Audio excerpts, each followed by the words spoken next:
All right, guys. They said we're on, so we're on. Welcome to the Vaquero Up podcast, man. We're getting pretty excited here because we're getting a little more consistent. Again, like I've said many times in the past, Ben and I have jobs where they're tough and they take away from free time, things of that sort. So it's hard, but I think it's very important for us to do these, and it's really cool. And more than anything, it's not important, but it's fun, man. And it kind of takes away from the stressors on a weekly basis. And we love talking to different people. Last week we had Mr. Saldana with Rio Grande Valley Livestock Show. Now, of course, we have a repeat guest here, man, which was super fun. Actually, it was awesome because he was the first one that we did last year.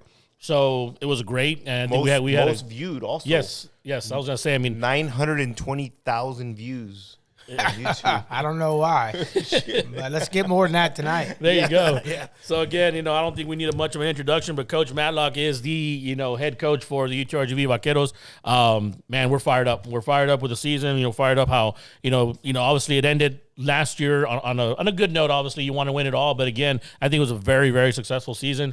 And we're just excited to see what's to come, what changed, and that's what we're going to talk about a little bit today. So, Coach, welcome again, man. No, thanks for having me, man. I can't get more excited than I am right now just because when we get about 2 or 3 weeks out, it seems like we haven't played for 2 years. That gap from losing in the conference tournament, we were one game away from being in the championship again.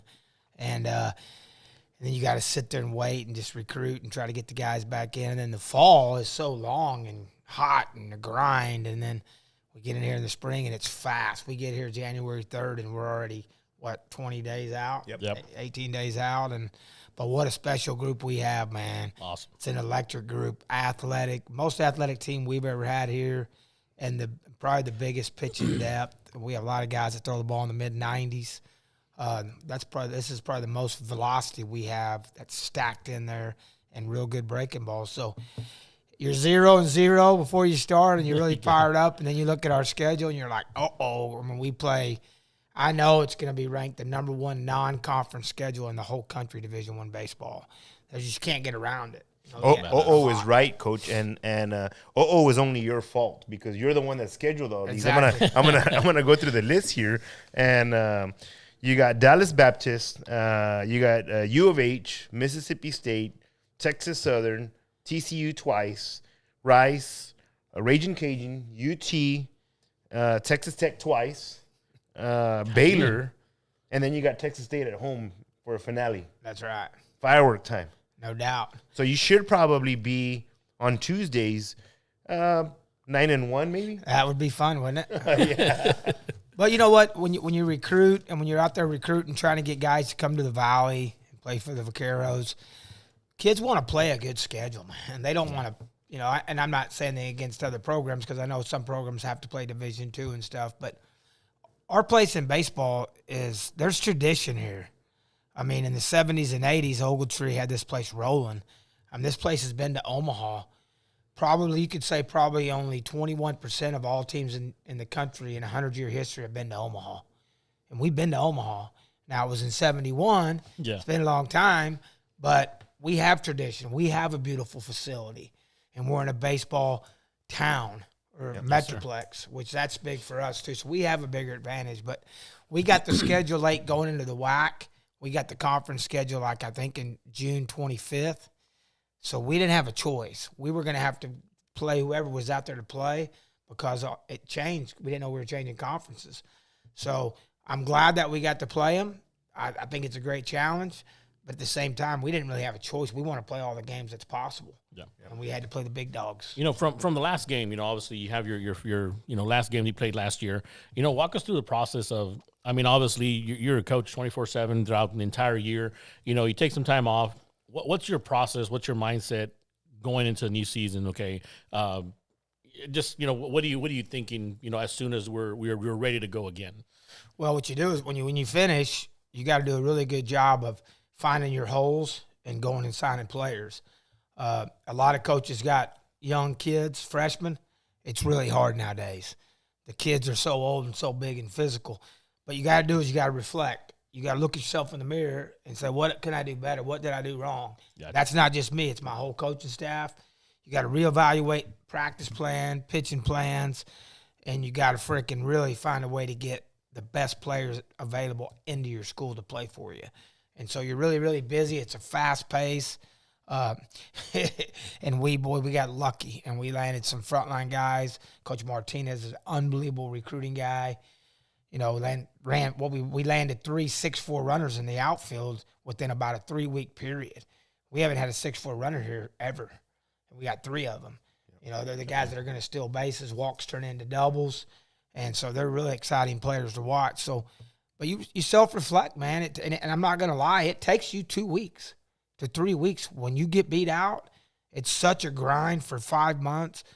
It takes you a week to 2 to get off your feet, get back on your feet and get moving, because you're crushed. Yeah. And we set high expectations for ourselves and to win championships and to get in a regional. First time since '86 if we can ever pull it off. And so when we don't win it, we're down for a little bit. We're beat up. And we get on the road and start moving around. But it's, our minds are like, But this is a good coaching staff that worked really hard this offseason with the transfer portal. So we're really fired up to see what these guys can do. What is the roster look like in comparison to last year? How many returners do you have? And if you just look at the really obvious guys, you're returning an all-conference catcher. The guy hit 395. Yeah. He's got to catch better, and that's what he did all fall, and he's catching better than he's ever caught. But then you go to Isaac Lopez, a 2-time all-conference player from Vela High School. He's back playing in the middle of the infield. Guy's all-conference. Now, he's been a really big offensive player for lots of spurts. If he can put it all together, he's one of the best offensive players in the conference. And then you return Sanchez back from a knee injury, Jacob from the Bears. And then you return the third baseman, the Mumal, El Paso High School Player of the Year. And then you go to right field where Hank Warren's going to be right back. So you kind of have a pretty good base of your lineup back. And then you add Armani, who was a DH 60% of the time, hit 7 home runs. Now he's old, and now he's gotten physical, and he's lost that baby fat, and he's moving.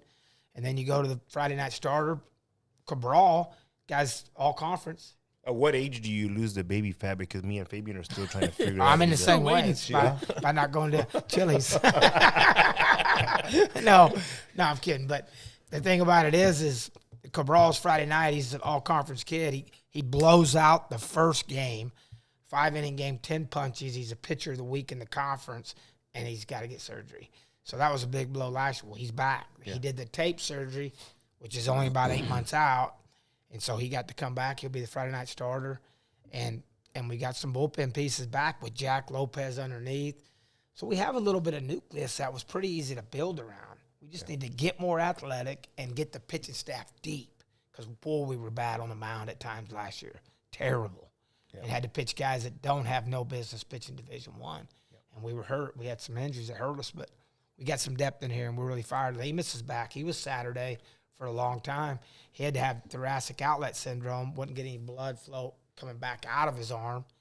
And he's a 94, 95 minor guy from El Paso. So I feel like the base of the team is old, athletic, experience. I feel pretty good, about that part of who's returning. Well, you have you did have us all psyched out as far as the attendance, because if you're that hurt last year, you fooled us. Last year's attendance was record breaking, and I imagine that this year as well. I mean, it's just people went to games and fell in love with it, right? And kudos to the UTRGV staff as well. They did a good job of putting together a Selena night and a 956 night and a car show and Taylor Swift. Taylor Swift, that was huge. Those are two big ones. And you do that again, Ben, or no? And not to mention the tailgate crew that you guys had out there that forgot to turn off the music during the national anthem one night. That was pretty bad. Yeah, that was pretty bad. I told Fabian we had his Bluetooth on, and Fabian said, you did. He said, "Don't worry, I know Coach Matlock." So. Yeah, the crowd was yelling, and they were saying Trump would be mad because there's music during the national anthem. I said, don't get politics involved. No. Yeah. But attendance was high. We imagined same thing this year. The buzz was real. So people would come out to the park and say, hey, this is awesome. Yep. I mean, I've never been to a baseball game. Last time I went to a baseball game was the Roadrunners years ago. All of a sudden they come back and say, where do I sign up for season tickets? Season ticket sales are high again. Higher than they've ever been. You attribute that to winning? I mean, you tell me what or the buzz. I mean, I think it's 100% the Valley. You got to give credit to the Valley. The Valley's big. You know, we play a lot of schools in small cities in Louisiana that there's not that much population.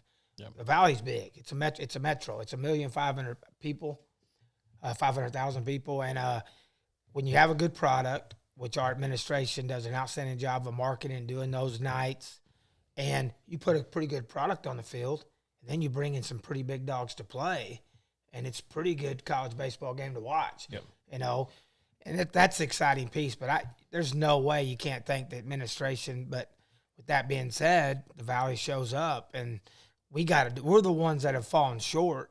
We haven't won a championship since 2019. We're the ones that have been short, but everything else is right on par of a championship program because of attendance. And to be 35th in the country out of 300-plus teams, that's pretty impressive, and that's a result to the Valley and the love of baseball and the Valley supporting the Vaqueros. I think one thing, I mean, don't sell yourself short in regards to that. I mean, we would go together. I'm one of those guys that I wasn't a big baseball guy, you know, and then when I started doing these tailgates, started going to the games, I mean, my son wanted to go back, and he wasn't a baseball kid at all, you know, but – it's one of those things where they, even on a loss, you see the drive, you see the grind, and it's like, you know, we're walking out, I see my son, man, two runs, that's all it was, 2 runs, and it's like he wants to come back and see the next one, see if they pull it out. So you guys are doing a hell of a job, you know, to just, and I don't want to say put on a show, because it's not, I mean, it's you know, their job, so to speak, but put it on a hell of a show, and these fans want to come back. Well, just think about this. When we were kids, we'd go to the high school football game and run around like crazy. We'd play football, tackle football in the dang freaking end zone behind in Aledo High School back in the day. It's a long time ago for me because I'm getting old. But, boy, some of the funnest times were running around Little League parks with your buddies, playing catch. You know, those are the things you remember. Yep. And when I see those kids, I get so dang mad at them when the ball goes on the field. They have to stop action like 5 times a game. I'm like, them little suckers. Yeah. I'm like, get your ball, keep your balls up there. But in the back of my head, I'm just like, keep playing. Yeah. You know, because we have so much fun and we learn so much just running around with our buddies, you know. Yeah. But it's exciting. And that's a thing for a kid. I think that's the neatest thing about it. We have a high kid attendance. Oh, yeah. Yeah. Running around and having fun and being kids chasing foul balls, and that's fun to watch. And then they come, you know, our kids give autographs, and that's a neat thing. We're in this business for kids. Our kids that we coach are a lot older, but it sure is fun to have the youth camps and see the little kids loving it and getting excited about it. It's the future Vaqueros. There you go. Yeah, you guys are setting a hell of a structure. I mean, again, I've said it many times, like, you know, what you guys are teaching these young men is evident. You know, they go out and they go to the schools now, and they go out and, you know, these little just, you know, handshakes as they're getting off the car in the morning. I've been there, you know, my kid has been there getting off and seeing these players, and it comes from the coaching, you know, the character, the class these kids have, man. You guys are doing a hell of a job of kind of showing that, and they're going out and showing the community what the whole program is about. You know, so it's really cool, man. It's really cool to see, and again, you want to go back. You want to go back. Like Ben said, I think baseball is it's already been big, but I think people now know where to go. You know, They know where to go and watch it and enjoy it. People say, I want to go see Matlock. No, they do not. Yeah. No, I said, they got a pretty good right fielder, too. Like, we want to go see Matlock get thrown out of a game. Well, I might be. Sooner or later. No, I'm just kidding. Just kidding, guys. Take me through the transfer or the transition of WAC to the SLC. I mean, it's really easy to see. There's an RPI in college baseball, which you can look at after every game, and it moves up and down. Strength of schedule, wins, winning on the road. Anyway, the WAC RPI was, matter of fact, it got down to 17 out of 32 conferences. Well, the Southland was 12. So the Southland, from an RPI standpoint, is better. So we're going to a better league as a whole. Now, you take SFA, who was WAC and last, and now they bumped to the Southland Conference also. So now that conference would have went up a lot, and now the SFA would have brought them down. So it's a tougher conference top to bottom, a lot more gritty. Kids are a bunch of blue-collar kids that were overlooked by the big power schools, and they land in the Southland Conference. And if you look at the South, when I coached 5 years in the Southland at Texas State. We won 4 titles out of the 5. And we used to beat everybody in the midweeks. Rice, A&M, Baylor. Never beat Texas, lost to them every time. Thank goodness we beat them last year finally. There you go. But you look at the Southland playing all them guys. They go in there and pop LSU. They go in there and pop, all the big guys too. So it's a great conference. And you will hear me say it, and you'll get tired of me saying it. It will not matter who we play. If we play up to our ability and play good, we will win. And if we don't, we won't. Last night, boys basketball, everybody's like, they're 5-4, but they're just okay. They beat us in here at the house. They were gritty and played hard, and we're good. But it doesn't matter who we play. But it is a good conference. It's fun to go in Louisiana and eat that Cajun food. And, boy, the people are nice. I always love going into those Natchitoches, Lafayette. I mean, it's just some neat little towns, and it'll be exciting. But it won't be easy. Trust me. We've been fighting in all other sports. Volleyball had a great year and had to fight up in there. Basketballs are both battling right now in the middle. It's gonna be a fight. Now, I think Grand Canyons and Cal Baptists, those schools have had first rounders. Yeah, that's the difference. We may not see the 97-mile left-hander that goes in the second round, or the Wilson kid at short that went the 5th pick from Grand Canyon. Well, yeah, but the big leagues. You can make the argument also because last year you could have won that. You should have won that Grand Canyon series. No doubt. And then you went up to New Mexico. And we beat them. And you beat them. Yeah, right? we beat them out. It's going to be tough. I mean, like I said, I think the conference is tough. We played on Carnicord and Corpus all these midweeks for all these years. They're dog fights. We've probably beat them a titch more than they've beat us.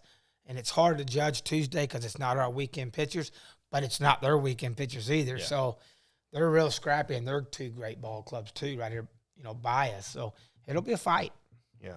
I know earlier you mentioned, about obviously you're picking up experienced players, you're picking up older players. Whenever I think about a program, especially at the beginning, I think about, okay, I'm going to pick up some young guys, develop them. They're going to be, eventually, 2 years down the road. Is that thought about, as in the college level where, you're looking at freshmen, you're looking at guys where, hey, you know what, he's good, he's going to be good, but maybe not this year. Are you looking at those guys, or are you waiting for them to develop a little more? You gotta take a couple of them. We took a right-hander, Thayer Harrison from Austin, who led his conference in strikeouts 2 years in a row, a big 6A district in Austin. And nobody really messed with him. He's only a 90-mile guy, but he has a plus change. You take a chance on that. He's real thin. He's going to get stronger and bigger, and he's going to throw the ball really hard. And he ends up right now, he's fighting to be a starter as a freshman. And then we got the other freshman, Carter, from Kansas City that was committed to Arkansas, decommitted, and we got lucky and grabbed him, and he's a phenom. So you have to grab the high-level ones that can play right away. You can't develop them if they don't play. Yeah. People say, I'll get him ready. Yeah, you can give them a red shirt and get them bigger, stronger, but they don't develop as a baseball player unless they play baseball games. Yep. Right. That's the ticket. Coach Lord's got some really outstanding freshmen on his team, and they're going to be big-time players. I'm just not going to, with the roster limits, I'm not going to waste any time. I'm trying to win a title every year. Gotcha. And that's just my philosophy. And with the transfer portal, why wouldn't you? We're signing a 23-year-old versus an 18. I mean, they played 250 college baseball games, and the high school kid has to grow. Yeah. Does our athletic director really want us to grow? He wants us to win now. Yeah. So that was probably the hard way to answer the question, but that was probably the truth way to answer the question. That makes a lot of sense. I mean, again, and that's and the reason I ask it, you have kids watching, and you have, it's like they have to understand you're competing against guys who are playing games. And I quote you a lot, for the first podcast, and with my kids and with other kids that are playing ball right now. But you said it best. They have to compete. They have to play. And it doesn't matter what they're playing. And my daughter's little boyfriend, playing basketball. It's all he plays. And I told my daughter, like, I mean, those are the bad things. Like, I see it as a bad thing because if he had played football, if he had played baseball, something, I go, like you've said before, they got to compete. That's right. And when you answered it perfectly, these kids have not. Yes, they've competed at the high school level, but they haven't competed in that many games just the way a collegiate player would doing. So, and you don't want to bring them. The red shirts and the gray shirt stuff. Those guys don't work out very often. So you'll watch. They end up going to a detour, getting moved. You'll get a couple that have. Isaac Lopez was a red shirt because he had Kristen Sepulveda at short from New York. The guy played Double-A with the Anaheim Angels. And, so he needed a red shirt. The dude's 6'5". I think Isaac was 5'8" and 135 pounds. So he needed it. And it does work out for some, but not very often. Yeah. You take us through. I heard you say earlier about the roster that went out. That has changed. It has not changed for this year, but it's changing for next year. So we're making an effort to be changed this year to prepare us for next year. Because if we don't cut them now and get down, so what it is they're saying it's going to be 38 to start your fall and 34 in Christmas to start your spring. So we've usually been 40. So we're going to go ahead and bite it down to 34. It was 40 past COVID. Yeah, 40. You could have 40 all the time. You could have 60 in the fall and then 40 when you started playing your season. So now it's 38, 34 versus unlimited 40. Wow. So we're going to cramp it down in there. And we couldn't please everybody. Right. And you get a lot of negative because guys aren't going to have no shot to play. So we're going to finally get this thing down to where it's one team. And this is a good point, real good point. I think the reason there's been failure is we've tried so hard. Those young guys that we think are so talented, we've worked so hard with 48 to 55 guys in the fall. And we've hit same amount of batting practice, pitching bullpens, routines, and we bust our butt, and then we love them. We fall in love with them because they're like our kids. Yep. And then we get in the spring, and the limit is 40, and we're fighting like crazy to get it from 50-something to 40, and we feel terrible. And then we usually say, hey, you 6 guys are great. We're going to work with you before our practice starts. And then we've noticed over the years all them guys can't get in the lineup or get on the roster because of all the transfers, the old guys. So we waste all that time. We're going to put all our energy into 34 guys. And in the next week, 2 weeks, we're going to have to make the final cut. Yep. We're at about 39, 38. So we've only got to get rid of about 4 or 5. But we're going to thin it down. We're going to travel. We've only been able to travel and fly 27 guys because when you play a conference game in the WAC, 27 legal to play. You turn in your thing before the game. So we would have 40 guys, travel 27 all over the country, come home to the 13 guys that ain't been with the team for 2 weeks. They're negative. They tell their roommate, bull crap, I didn't travel. It's just a bunch of negative. Yeah. So we're going to get to 34, and with us being in this conference, we can bust. So we're going to travel 34. We're not going to have one travel roster. We're going to have this team to start the year, and that's going to be our team at the end of the year. And I think that's going to help our team. Yeah, I'm excited about that. So from those 34, how many of these are pitchers? We've already got the position players cut down, and our position players are, we have a waiver out for Martin with the NCAA to get another year. If he did get the waiver, we'd be at 16 position players. Wow, that's thin. That is thin. That is thin. We've never done that, and it's helping us already. We're getting more at-bats right now against live arms because we got so many less hitters. We're hitting 8 in each lineup playing each other. Okay. Instead of 9 or 10. And they're getting more reps, so it's already helping us. But the rest are pitchers, so that's going to be, 15 plus 4? That's 19 arms and 16. If Martin doesn't get the waiver, we'll be at 15 position players is light. And then, of course, we may even go lighter than 34 with the pitchers, depending on if they deserve it or not, Wow. Good stuff. So one of the questions that we always get is, they're when you guys are practicing and we're out there having a good time drinking Diet Cokes and water and eating tacos, is when can we host a championship? When can we host a conference championship? That's changed, right? This is it. Moving into the SLC, that has changed. Number 1 conference tournament in the country. It's drawn up perfect. One seed regular season, host. 2 seed, host. 3 teams go to one side, 3 teams go to the other side, play a regional. You and 3 teams. You win it, the next weekend, the 2 winners play to go to a regional. So now you're going to go into a regional rested. You're not going to play 8 games like we did in Phoenix in the WAC, 7 games. The teams coming out of the WAC tournament that went to regionals got pounded because their pitching was thrashed.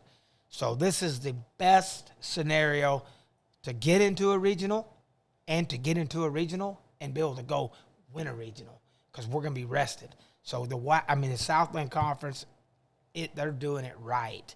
Now, it's scary for the 3 teams getting hotels, travel, and I know why you couldn't do that in the WAC because of all the flights, but this is going to be exciting. Now, is there any possible way we could play good enough to host and bring them into our place and be the seed if we won that regional, bring another team back in here to play a series, which is what you do all year, to go to a regional, first time since 86. So I could not be more fired up about the tournament bracket. That is fun. I think that once the fans understand what you just explained, because that was the question. Like, hey, how come we can't host a WAC? Well, kind of tough to host a WAC when all the teams are on the other side of the country. This way is a better scenario for everybody. One is travel time. Even if we traveled, it's not far. No, just to drive real quick. 2 is we have a hell of a team, and we have a chance to host it here. Right? That'd be awesome, boy. That's our goal. That's what we've been thinking the whole time coming in. Once we saw the bracket and got in the conference, we were like, oh, baby, what a dream. It is so hard to go somewhere. I don't care. And put 7 other teams. It is so hard to go into that big a tournament. And we've been in the finals once. We were 1 game away from going. But there's a lot of luck. Yeah. A lot of draws that things got to go your way. And now it's really not. Now it's 3 other teams. If you're the best team, you got to be able to go get them. Yeah.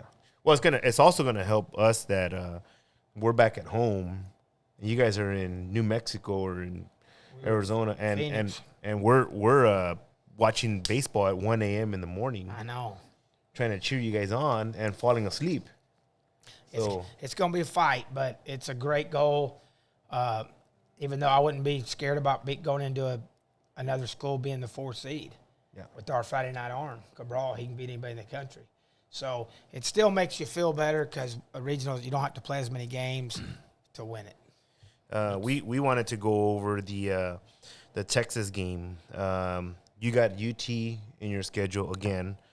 They're not taking you lightly. Not this year. New coach. Yeah. So a guy I worked for, Schlossnagel from A&M. So you're good. You're good buddies with him. Pretty good. I coached with him at TCU for 2 years. Okay. Yeah. So how sweet is it going to be to beat UT twice in a row? Oh, man, would that be fun?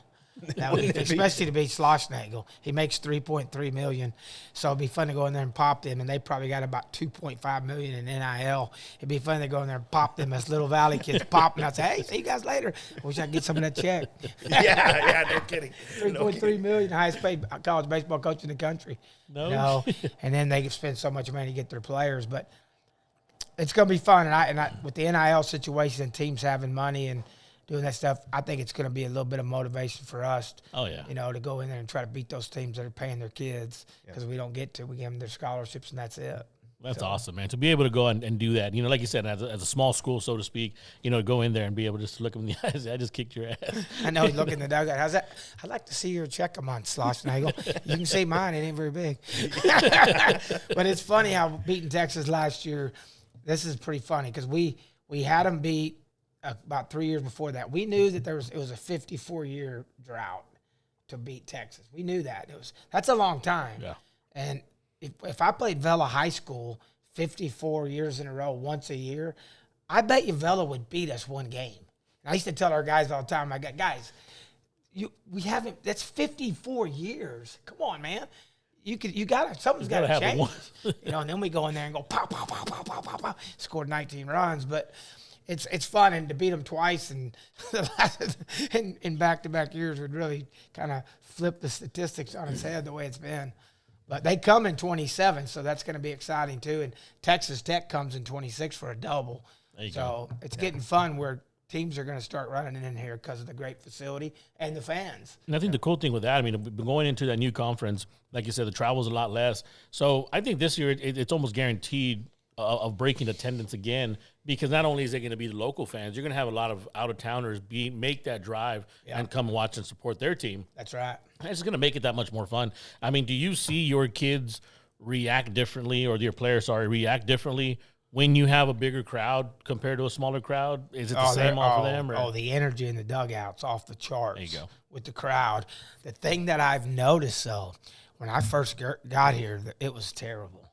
You know, they'd been in trouble for quite a while here, and it was quiet. We used to just beat everybody in here. We won more games back in the day with a bad team, because now the other team is like, holy cow, we're playing a real college baseball game. You know, and they play like banshees. I'm like, we'll have guys come in. It's like, he's thrown 10 innings. He's had 20 walks and 20 hits. Who is this? This guy's terrible. You can't give up that many hits and runs in 10 innings. And then we'll look up 3 innings. We're like, we ain't had a hit. He hadn't walked us. We're like, what's he doing? And I'll be like, Coach, what did he? Coach, I don't know what he was doing. I know what he was doing. 3,000 or 4,000 cheering. He was like, all right, this is fun. So it does. We kind of get a better team because of our environment, because they get excited to play in front of that crowd. That's awesome, man. In comparison to other teams, I guess now it's going to be different, but in the WAC, did you go and play in big crowds like that? No. The biggest crowd would be at Grand Canyon, and it wasn't. It might be 800 to 1,000. So your crowds were way bigger. Every coach in the WAC was so upset not to come play here again. They said, Coach, I'm not going to lie.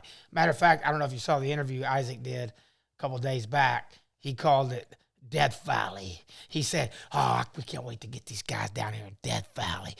And the Cal Baptist head coach, Gary Baptist, called me like 10 minutes after he read Twitter or whatever. It was like, Coach, I can't believe your player said that. So what did he say? I didn't even know. I wasn't at the interview. Yeah. And I was like, what did he say? He said, he called your place Death Valley. That ain't no Death Valley. That's my favorite place to play in the country. And he always beats us here, too. He beat us 2 out of 3 every time he came here. So I was like, Isaac, why'd you call that? He goes, I was just trying to get everybody psyched out. Come down here. We're going to call it Death Valley. It works. Because you know LSU is what? Right. No, it's Valley of the – oh, no, he said Valley of the Death. That's what Isaac said on the interview. Valley of the Death. Death Valley is LSU. Right.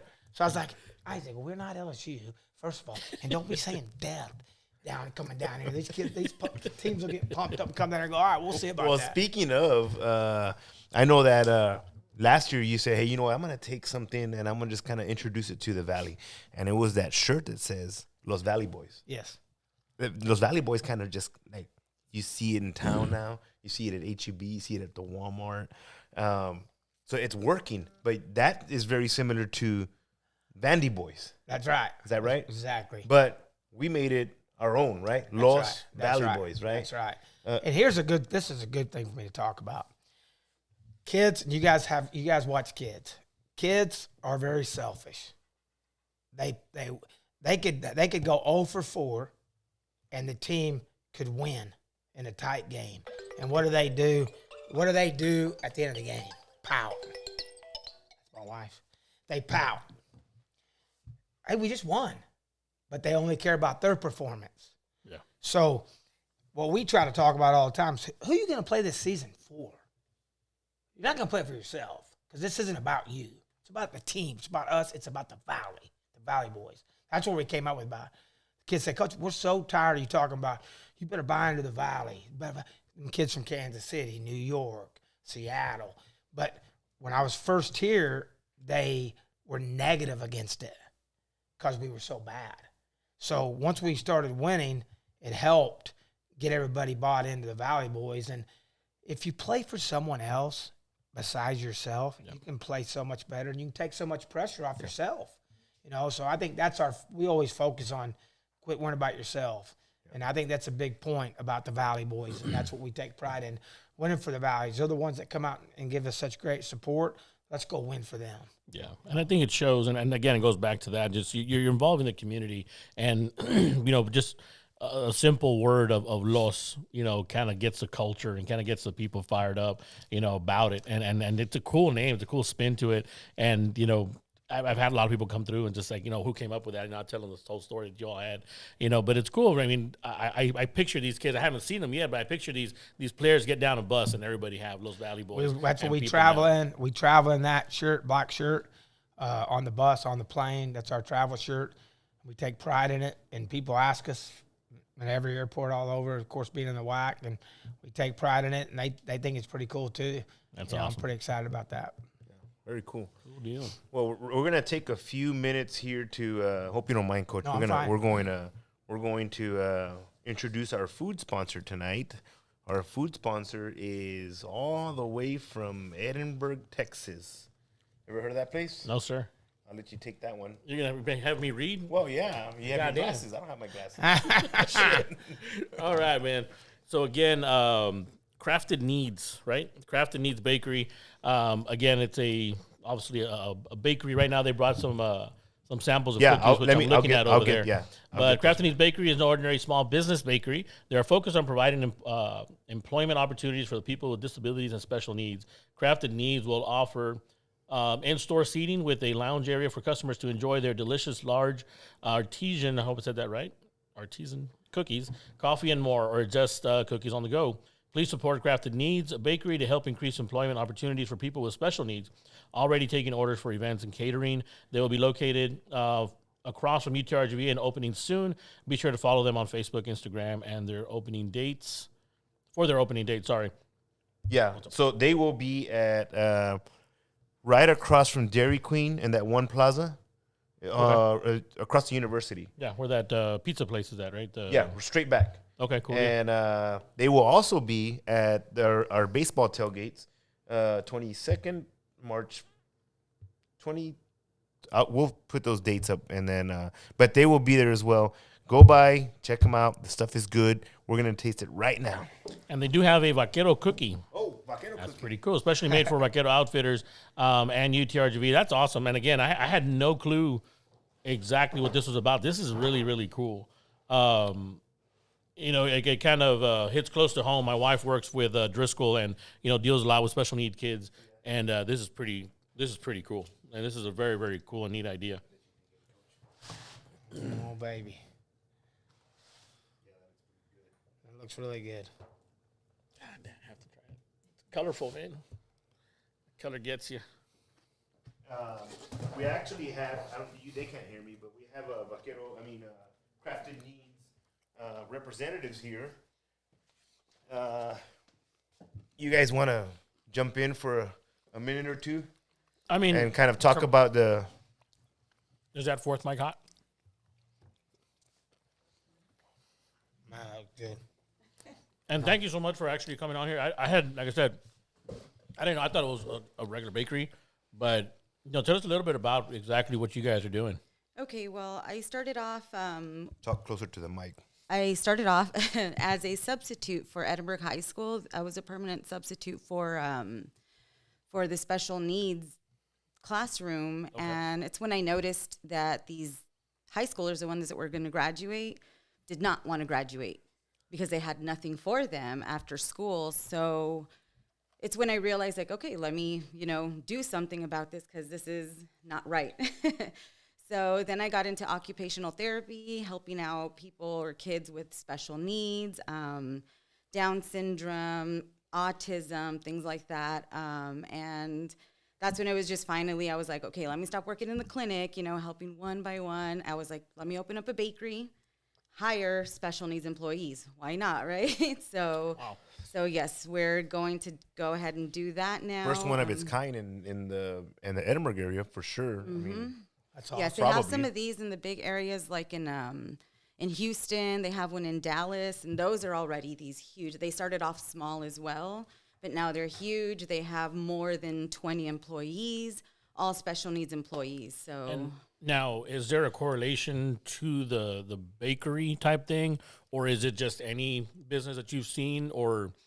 No, it's just, for them over there in the bigger cities, that's bakeries. There is one location here in the valley that does ice cream for special needs as well. They hire, not only special needs, but regular employees. But it's just, they love to bake. Who doesn't? Who doesn't love a cookie? And it's crazy, And again, the only reason I know a little bit about it, because again, my wife's a social worker, and I taught for 14 years myself.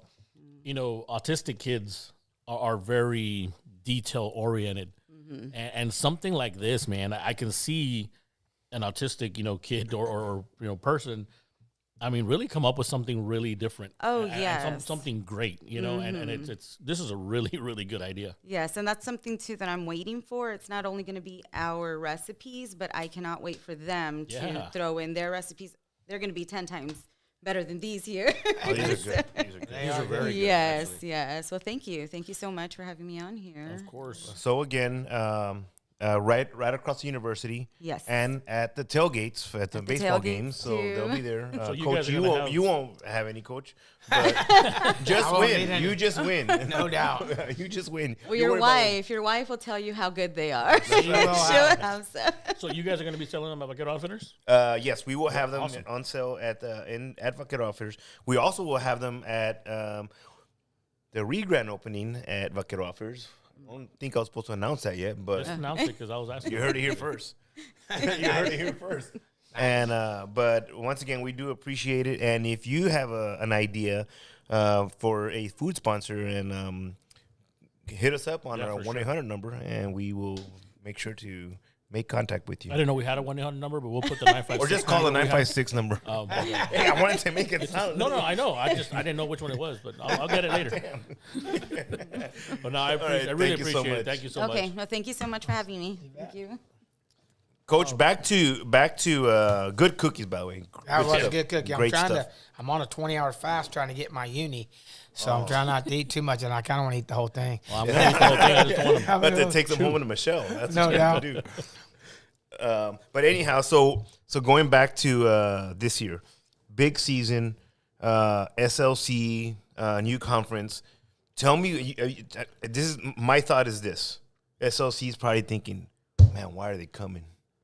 They're ruining our chances to win. I hope. I don't know, though. What do you mean? They're probably excited we're in it. They're excited, I know, to come in and play in a great atmosphere because we do have the best atmosphere. We may have one of the top atmospheres mid-major Division Ones in the country. So I know they're excited. All the coaches are excited to get in that because of the atmosphere. But I think there's a lot of respect for us. You got to remember, Lamar won 44 games last year, swept Oklahoma on the road. They'll probably be the pick to win it. And we played in the conference in the WAC when they were in the WAC 2 years ago, and we won both series, there and home. And if that's the front runner, which they have NIL money now, but that makes you feel pretty good about your situation because you did beat them 4 out of 6 times. But no, we're excited though. But they're gonna want us there. They're gonna want to come down here and enjoy this great valley and the great weather. Well, that's awesome. And again, like Ben said, man, we got some great, tailgate, activities and just series. We're calling the tailgate series ourselves, plan. And I think it's going to be a lot more fun than last year. Obviously we got ideas from last year, going to improve on that. And I'm saying that so that anybody who wants to participate in these tailgates, man, you're more than welcome to. Mm-hmm. We kind of want to use this to kind of, I don't want to use the word educate, but kind of show people what a tailgate's about. It's not about just coming out here and kind of, seeing what it's about. Hey, bring your rigs out, man. Bring your barbecue pits, bring your trucks, back your trucks up, whatever it is, but let's make it bigger than what it's last year. Last year we had 1 or 2 pits. We're going to try and have, let's have 5, 6, 7 pits out there, and kind of get ready for other tailgates that are to come, football. We want to incorporate these tailgates into as many sports as we can, but I think baseball is always going to be that base, where you can kind of try out what you want to try out, and come out and enjoy a good time, man. I think the university has done a great job with these themes. It's fun. It's fun. After the tailgate, you go and enjoy a great game, and it was a blast last year. I can imagine what it's going to be this year. Yeah, and on that note, I talked to a few of the away. I mean, because we're always talking smack to these right fielders. We got those corrals out there. Yeah. Good idea, by the way. And we're just always letting them have it. The whole game. And they're good sports for the most part. Yeah. There's a few that they really don't want to hear you at all. That's right. But you talk to them after the game, and they're like, "Man, that's so awesome. That tailgating, you talking smack all game long. It's so awesome, win or lose."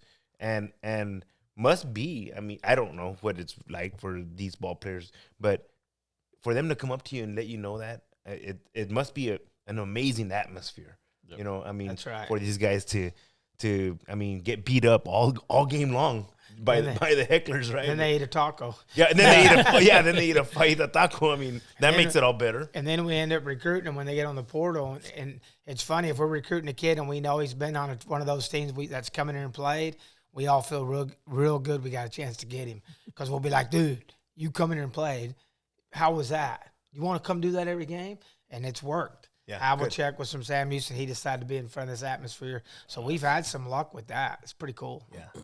Well, you know, and the other thing that I will say is the ball players, your ball players, they do a really good job, not only with the kids, but with the adults as well, before games and after games. Even the bullpen pitchers that will go up there and some of the guys are like, hey, how hard are you throwing? You know, and they'll turn around and answer. And they don't have to. They're trying to focus, right? Yeah. But, I mean, I think they love it. They love it. They love it. They get so fired up. When they start smelling that smoke, everybody gets fired up. I mean, it's cool. Now, when the wind gets real heavy and it blows down and you can't see the ball, it's kind of rough. Well, that's Mother Nature. But there's some smoke and that smell.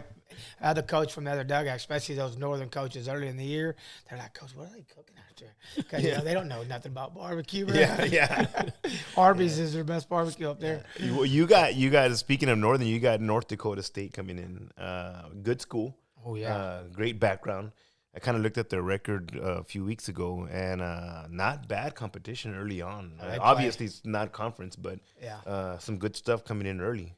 No doubt. They play one of the hardest schedules, too. They got LSU, A&M in series. Wow. DBU, Dallas Baptist is really talented. But that's a good, football program's won so many national titles. In the FCS. They've been year after year. Yeah, so it's a great place for kids to go play. And they're just always really tough. And it'll be a tough series, I guarantee you. Yeah. Wow. Well, badass. I mean, that's pretty much all I got for tonight, man. I mean, I'm excited. I'm excited. Coach, you have anything to say to the people out there? I know that your show last year was one of the most watched shows. We had so many people say the stuff Matlock was saying is, other than inspirational, was so true. I got something here. I got something, and you touched up on this last year a little bit. Those kids that play year-round baseball, and you spoke a little bit about it last year, and you talk about injuries to these players. You talk about they get burnt out. You know, coming from a D1 college coach. Again, I just want to reiterate this to all these kids out there that play year-round baseball. Guys, go play some football, play some basketball. And, I mean, I'm sure you agree with that. 100%. The best players I've coached in my career in baseball were multi-sport athletes. Right. And those are the best ones. They're used to – football players are used to getting bruised up and falling down and fighting through tough things, and they're better baseball players due to it. They'll lay out for balls and make plays up against the wall they're not scared of. It just turns into a better overall athlete to play multi-sports. And people always say, I played when I was young, but I quit, just concentrated on baseball. I really think that's a bad decision. You got a chance of being burned out. We're all adults. We work a job every day. Thank goodness I love my job. But when you do something every day, all year long, you're putting a really big stressor on a kid to maybe not like it down the road. Yeah. And if he gets it just bits and pieces, I was a multi-sport athlete, and I loved football when I was in football. I loved wrestling when I was in wrestling. I loved baseball when I was in baseball. And it was fun to get to move away from sports. And it got you really excited to get back to baseball. But playing all sports is a must to me. Like I said, I've coached 32 big leaguers, and I'd probably say 28 of those big leaguers all played multiple sports. Yep. The best players are going to play everything because they're that talented, and it's important for your development as an athlete. I think you said it rounded athletes is that's right. Right. I think the word that is the word, and that's athlete. I tell my own kids all the time, it's like you need to become an athlete. Where you can go and pick up a golf club and pick up a tennis racket. It doesn't matter. That's right. Because you are an athlete, because your eye-hand, coordination is great, you're going to be a great athlete. You're going to be a better player in whatever you do. No doubt. So, I mean, I'm glad that you're saying that, man, because I see a lot of these kids, and even at the high school level, when they have to choose, they feel they have to choose, I'll have to concentrate on my skill. But now I think you concentrate on your athleticism, get bigger, faster, stronger, and, you're going to become a better athlete in whatever sport you play. That's right. But well, once again, we'll be out there, Coach, in the outfield, having a good time while you're over there trying to win some games. And we'll make sure to save some barbecue for you. And I appreciate it. And if maybe we can rerun this right over on middle of the season, and you're telling us that you've only had 2 or 3 losses. There you go. Well, that'd be fun, wouldn't it? Yeah, that'd be amazing. So, but again, best of luck this year, Yes, Coach. sir. Get your tickets. Guys, I cannot. This is another thing is you look at big schools, big attendance schools, which is what we are now. I mean, those tickets are $35, $45, $75. I mean, you get into UTRGV $6, $7. Yep. So get your tickets, get out to the ballpark. I assure you will not regret it. Coach Matlock will put on a good show for us. That's for sure. Get out there early, man. Get out there early. Enjoy the tailgates. You know, that's right. have a good time, and then go enjoy a great game. You know, they're fun, man. They are. Coach, best of luck this year, man. Awesome. Hopefully Thanks. it goes well. Hey, Thank thanks you so for much. having me, guys. You guys, I'll come anytime. I really appreciate you Truly guys. appreciate that. Again, like we always say, guys, get those boots on and Vaquero up, man. See y'all next time.